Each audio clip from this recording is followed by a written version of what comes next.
Marina Blackwood adjusted her designer sunglasses as she approached the security checkpoint at London's Heathrow Airport. Her heart hammered against her ribs, but her face remained perfectly composed. After 30 years of high society living, she had mastered the art of appearing calm under pressure. The weight of the hidden compartment in her custom-made handbag felt heavier with each step. Security Officer James Mitchell had seen thousands of wealthy passengers pass through his station, but something about this elegant woman in her 60s caught his attention. Perhaps it was the way her fingers trembled slightly as she placed her purse on the conveyor belt, or how her eyes darted nervously toward the exit signs. His 15 years of experience had taught him to trust his instincts, and, right now, they were screaming that something was wrong. The X-ray machine operator, Sarah Chun, frowned as the image of the handbag appeared on her screen. There was something unusual about the bag's structure, a density that didn't match typical luxury accessories. She zoomed in on the image, her trained eye detecting what appeared to be a false bottom. Without hesitation, she pressed the alert button. Marina's breath caught in her throat as the security alarm sounded. She watched in horror as her bag was flagged for manual inspection. This wasn't supposed to happen. Her contact had assured her that the modified handbag would pass through security undetected. The months of planning, the careful cultivation of trust, the elaborate scheme she had orchestrated with her accomplice. It was all about to unravel. Officer Mitchell approached Marina with professional courtesy. "Ma'am, we need to conduct a manual inspection of your bag. This is routine procedure." But nothing about this felt routine to him.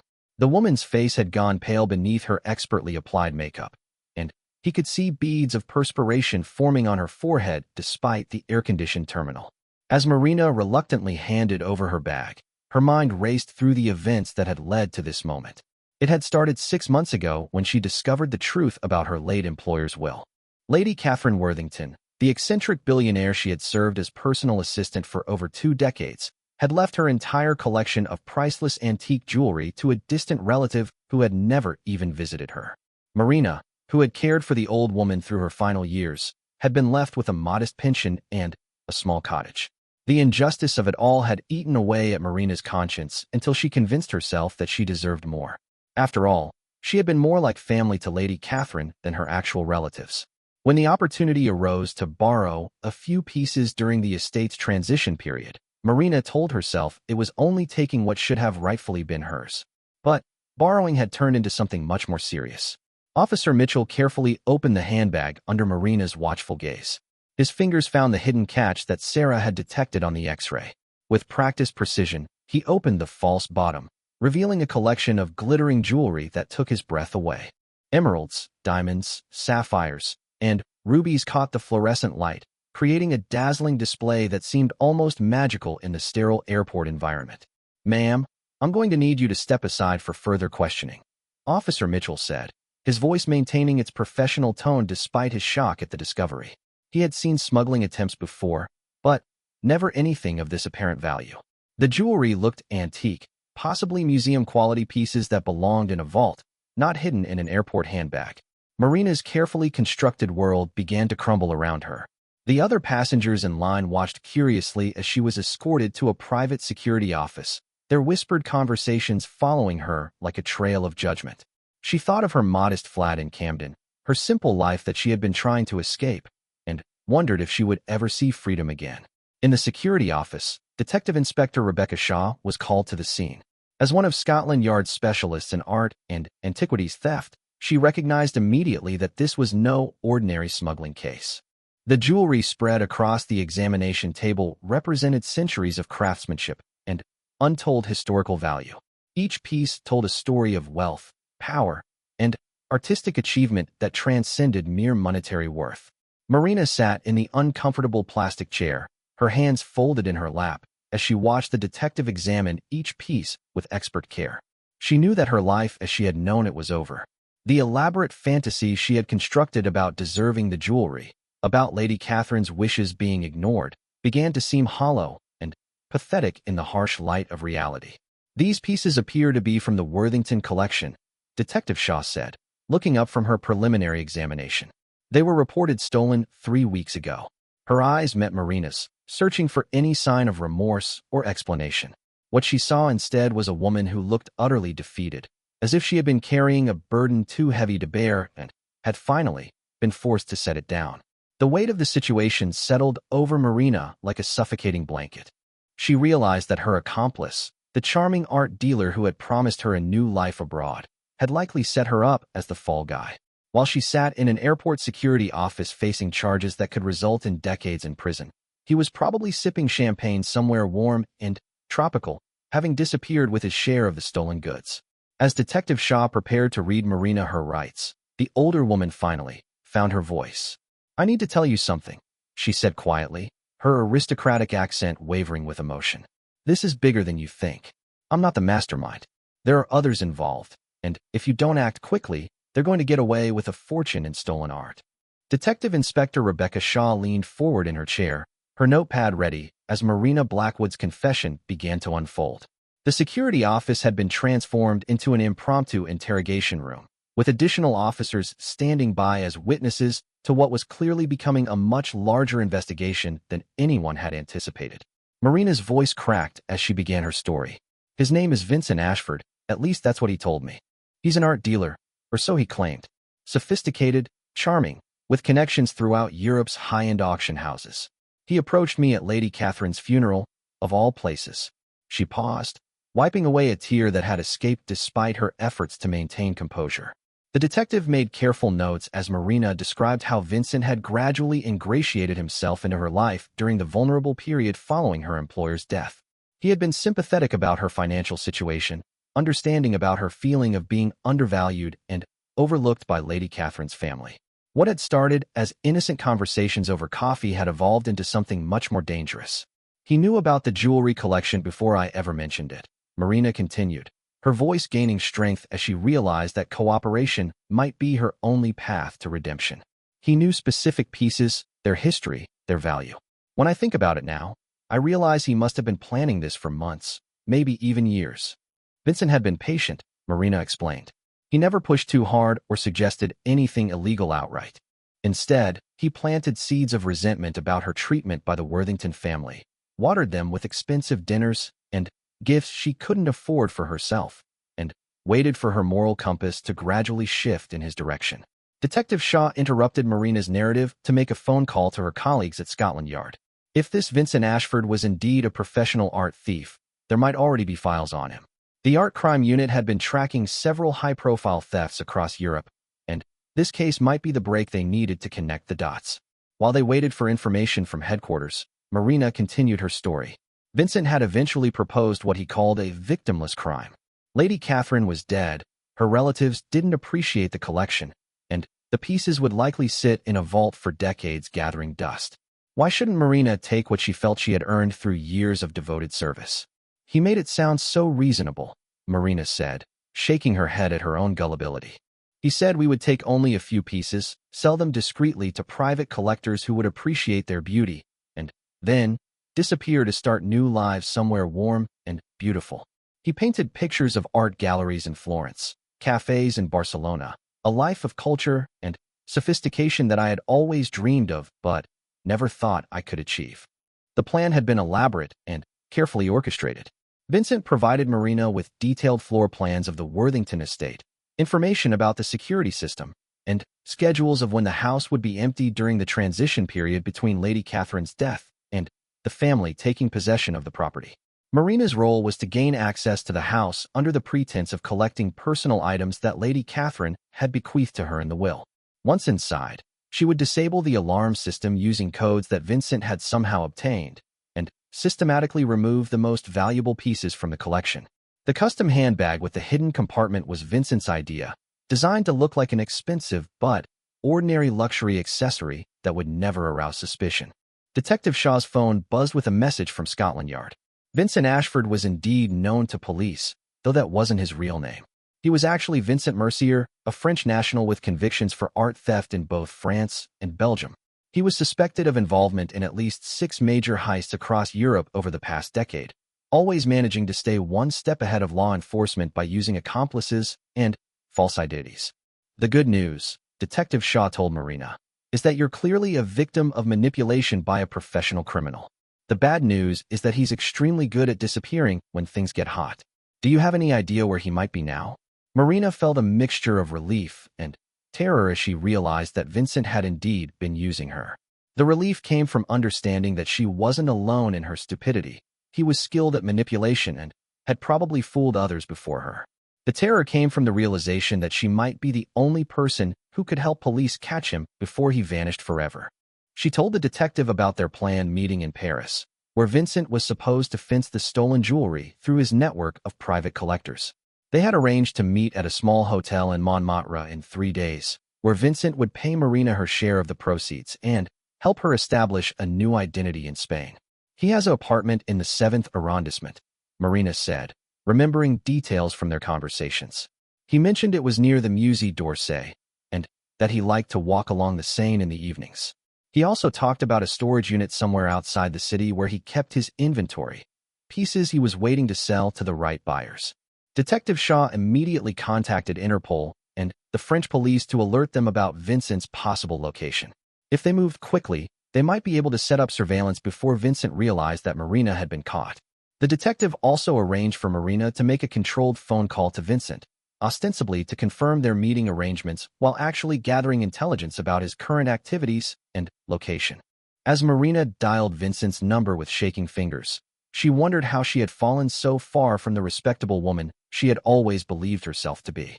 The phone rang once, twice, 3 times before Vincent's familiar voice answered with its slight French accent and cultured tone that had once seemed so attractive.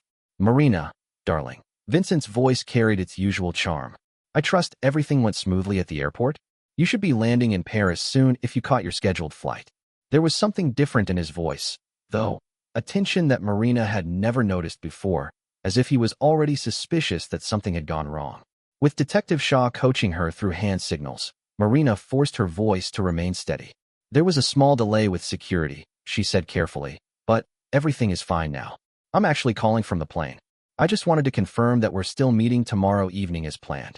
Vincent's pause lasted a moment too long. "Of course, my dear. The same arrangements we discussed. But, Marina, you sound different. Are you feeling well?" His voice had taken on a sharper edge, and Marina realized with growing panic that he might already suspect that something had gone terribly wrong with their carefully laid plans.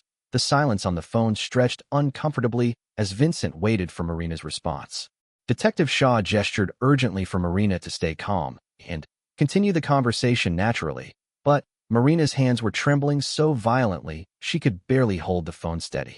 "I'm just tired," Marina managed to say, forcing a laugh that sounded hollow even to her own ears.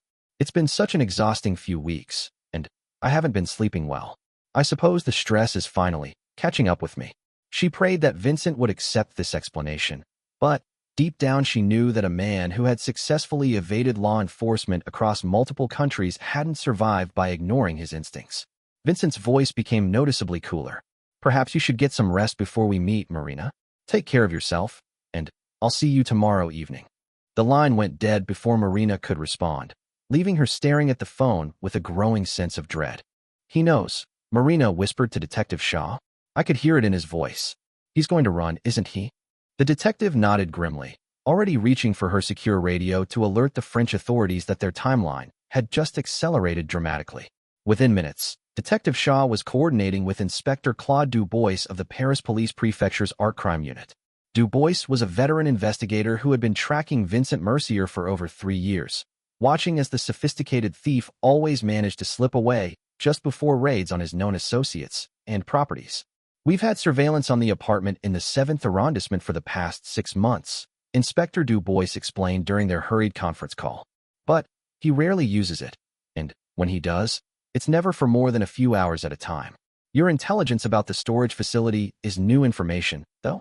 If we can locate that, we might finally have him." Back in London, Marina was placed under protective custody as investigators worked to uncover more details about Vincent's operation. She was both a key witness and potentially in danger, as Vincent's criminal organization might view her as a liability that needed to be eliminated. The comfortable hotel room where she was being kept felt like a luxurious prison, with round-the-clock police protection and strict limits on her communications with the outside world. As Marina reflected on the past months, she began to piece together clues that she had missed at the time. Vincent had always been vague about his background, changing subjects when she asked too many personal questions. He had never introduced her to friends or family, claiming to be a private person who preferred small social circles. Most tellingly, he had always paid for everything in cash and seemed to have multiple phones that rang at different times with what he claimed were business calls. Meanwhile, in Paris, Inspector Dubois was mobilizing every available resource to track down Vincent before he could disappear with the remaining stolen artwork. The apartment in the 7th arrondissement was indeed empty, but forensic teams found evidence that it had been hastily cleared out within the past few hours.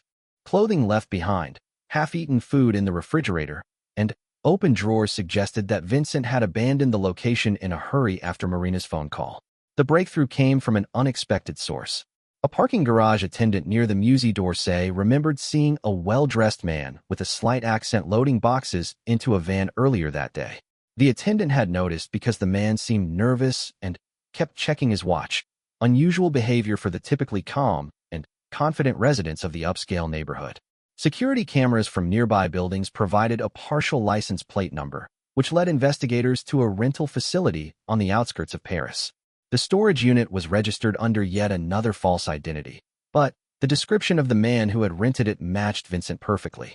By evening, a tactical team was in position around the facility, waiting for Vincent to return. Vincent arrived at the storage facility just after midnight, driving a different vehicle than the one spotted earlier. He parked away from the main entrance and approached on foot, clearly aware that law enforcement might be closing in but confident in his ability to retrieve the most valuable pieces and escape before anyone could stop him. Inspector Dubois watched through night vision binoculars as Vincent carefully opened the storage unit and began loading items into a backpack. Even from a distance, the inspector could see the glint of precious metals and gems as Vincent selected only the most portable and valuable pieces from what appeared to be a substantial collection of stolen art and jewelry. The arrest went smoothly, with Vincent surrendering without resistance when surrounded by armed officers. His expression was one of resigned annoyance rather than surprise, as if being caught was an occupational hazard he had always known would eventually happen. The backpack contained jewelry worth an estimated £2 million, including several pieces from collections that had been reported stolen across Europe over the past 5 years. The storage unit itself was a treasure trove of stolen art and antiquities. Paintings by minor masters, ancient sculptures, rare manuscripts, and jewelry collections filled the space from floor to ceiling. Investigators would later determine that the contents represented thefts from over a dozen different countries, making Vincent one of the most successful art thieves in European history. Back in London, Marina watched the news coverage of Vincent's arrest with mixed emotions. Relief that the nightmare was finally over competed with shame about her role in the crimes and uncertainty about what her future would hold. The jewelry she had attempted to smuggle represented only a tiny fraction of Vincent's criminal enterprise, but her cooperation had been crucial in bringing down his entire operation. Detective Shaw visited Marina at the hotel to update her on the investigation's progress. "The Crown Prosecution Service is willing to consider a plea agreement," she explained. "Your cooperation has been invaluable, and the evidence suggests you were manipulated by a master criminal. With a guilty plea and continued cooperation, you're looking at a much lighter sentence than you might have faced otherwise." Marina nodded, accepting that some form of punishment was inevitable and deserved. She had made choices, even if those choices had been influenced by Vincent's manipulation and her own desperation. The important thing now was to make whatever amends were possible and try to rebuild some semblance of a meaningful life. The investigation revealed that Vincent's network extended far beyond what anyone had initially suspected. Bank accounts in multiple countries, shell companies, corrupt auction house employees, and private collectors who asked no questions about provenance. The scope of the operation was staggering. Marina's arrest at Heathrow had unraveled a criminal enterprise that had operated successfully for over a decade. As Vincent was transported back to London to face charges, he maintained the same air of cultured sophistication that had first attracted Marina. Even in handcuffs and facing decades in prison, he seemed oddly at peace, as if this outcome was simply the final chapter in a long and interesting story. When asked why he had chosen Marina as an accomplice, he simply smiled and said, "She had such beautiful dreams. I merely helped her pursue them."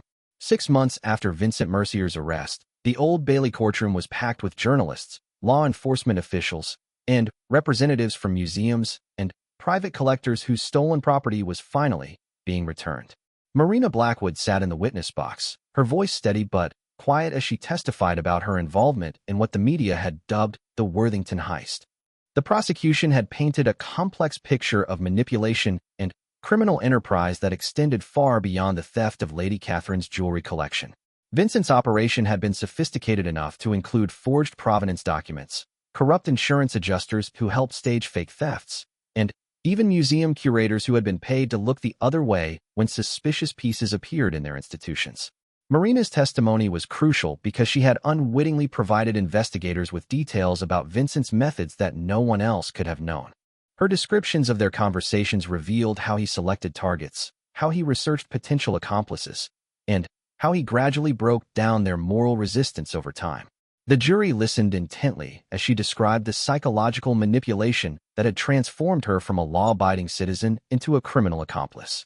"He made me feel special," Marina explained to the packed courtroom, her voice barely above a whisper. "For 30 years, I had been invisible to the wealthy families I worked for. I cleaned their houses, organized their lives, cared for them when they were ill, but I was never really seen as a person. Vincent saw me, or at least he made me believe he did." The defense attorney for Vincent tried to portray Marina as an equal partner in the crimes rather than a victim of manipulation, but the evidence of Vincent's extensive criminal history made this argument difficult to sustain. Phone records showed that he had been in contact with other potential accomplices during the same period he was courting Marina, suggesting that she was simply one of several people he was evaluating for recruitment into his organization. Expert witnesses testified about the psychological techniques used by professional confidence artists to recruit accomplices. Dr. Sarah Patterson, a criminal psychologist who had studied art theft rings, explained how criminals like Vincent identified vulnerable individuals and gradually compromised their moral boundaries through a process of incremental requests and emotional manipulation. "The victim begins with small compromises," Dr. Patterson explained to the jury. "Perhaps they agree to provide information that seems harmless, or they accept small gifts that make them feel obligated to the criminal. Each step seems reasonable in isolation, but collectively they lead the victim down a path they never would have chosen consciously." Vincent himself remained largely silent throughout the trial, occasionally taking notes but showing little emotion as witness after witness described his crimes and methods. His lawyer argued that many of the thefts could not be definitively linked to his client, and that the prosecution was using Marina's testimony to paint Vincent as responsible for crimes committed by others. The evidence against Vincent was overwhelming, however. In addition to the stolen items found in his possession and storage facility, investigators had recovered detailed records of his criminal activities spanning over a decade. Computer files contained photographs of stolen items, contact information for corrupt dealers and collectors, and even a sort of criminal resume documenting his most successful heists. Marina's sentencing hearing was scheduled for the following week, and her lawyer was optimistic about securing a suspended sentence in exchange for her cooperation. The judge had already indicated that he viewed her as a victim of manipulation rather than a career criminal, and character witnesses from her previous employers testified about her decades of honest service and previously spotless record. Lady Catherine's nephew, David Worthington, surprised everyone by speaking in favor of leniency for Marina during the sentencing phase. "My aunt always spoke highly of Ms. Blackwood," he told the court. "While we cannot excuse what happened, we understand that she was taken advantage of by a professional criminal. We believe that my aunt, who was always generous and forgiving, would want mercy to be shown." The return of the stolen jewelry to the Worthington family was an emotional moment that was covered extensively by the media. Each piece was carefully examined by experts to confirm its authenticity and condition before being returned to its rightful owners. Several items showed minor damage from improper storage or handling, but the vast majority of the collection was recovered intact. Vincent's conviction on multiple counts of theft, fraud, and money laundering resulted in a sentence of 15 years in prison. The judge noted that while Vincent was clearly intelligent and sophisticated, he had used his talents to cause immeasurable harm to victims across multiple countries. The long sentence was intended both as punishment and as a deterrent to others who might be tempted to follow his example. Marina received 2 years in prison, suspended on the condition that she perform 200 hours of community service and make full restitution for any damage to the recovered jewelry. She also agreed to assist law enforcement in identifying and recovering any remaining stolen items that might still be in circulation through Vincent's network of dealers and collectors. The investigation into Vincent's criminal network continued long after his conviction, with law enforcement agencies across Europe working together to identify and prosecute his accomplices.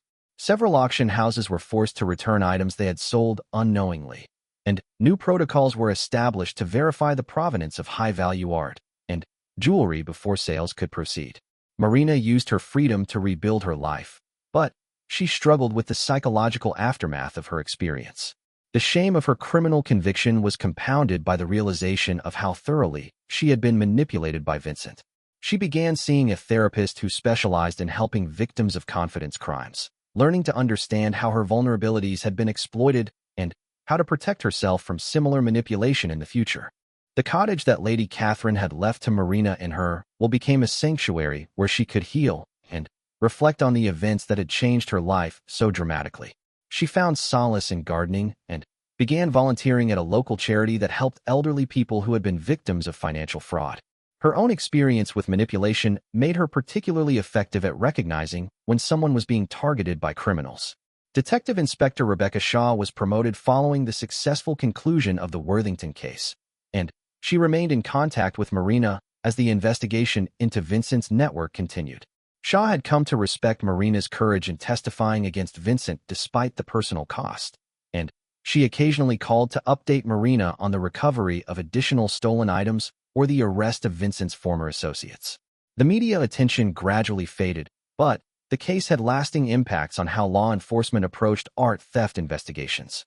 The cooperation between British and French authorities became a model for international investigations, and new training programs were developed to help officers recognize the psychological manipulation techniques used by sophisticated criminals like Vincent.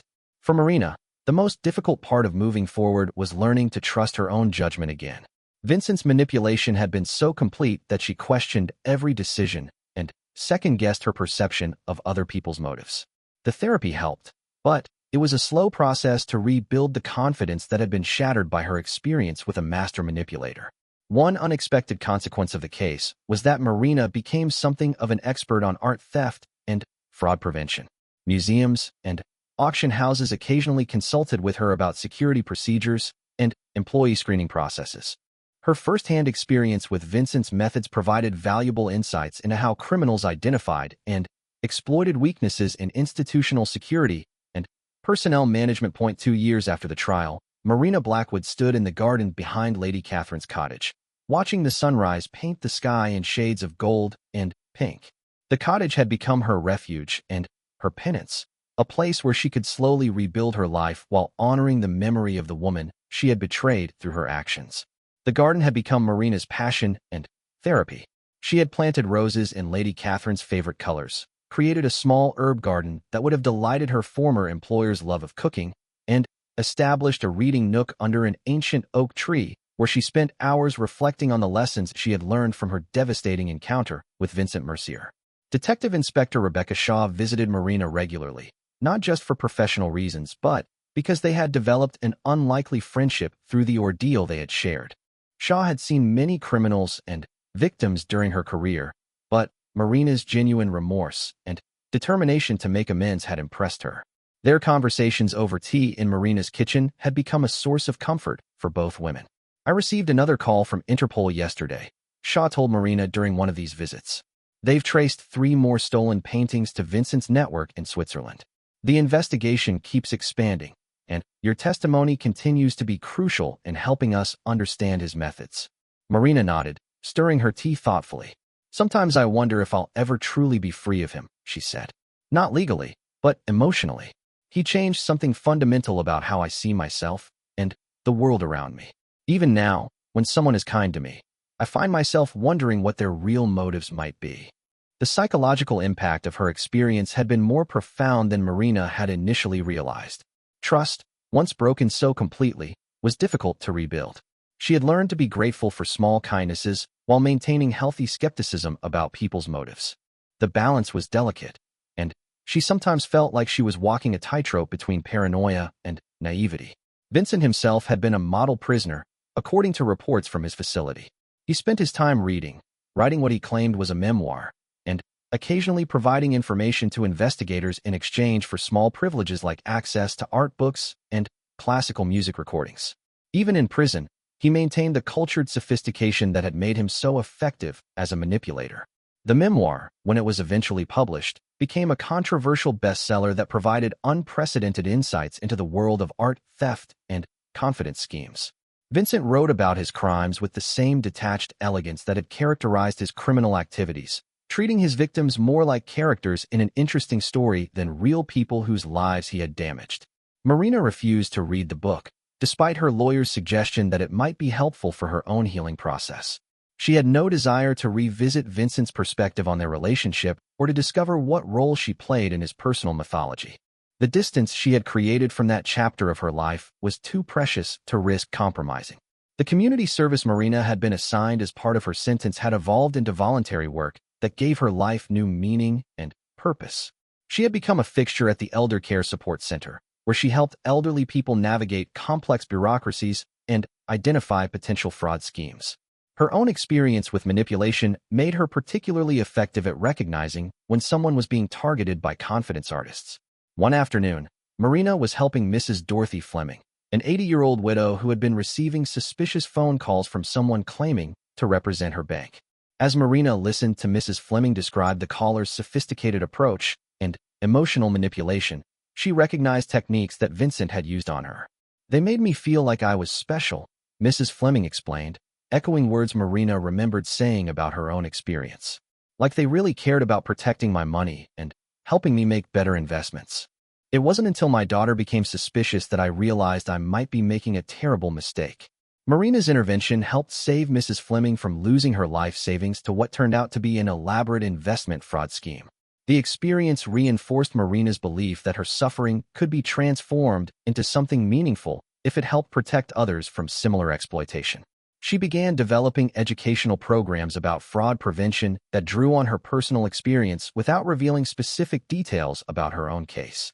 The Worthington family had surprised everyone by establishing a charitable foundation focused on art education and theft prevention, partially funded by insurance settlements from the recovered jewelry.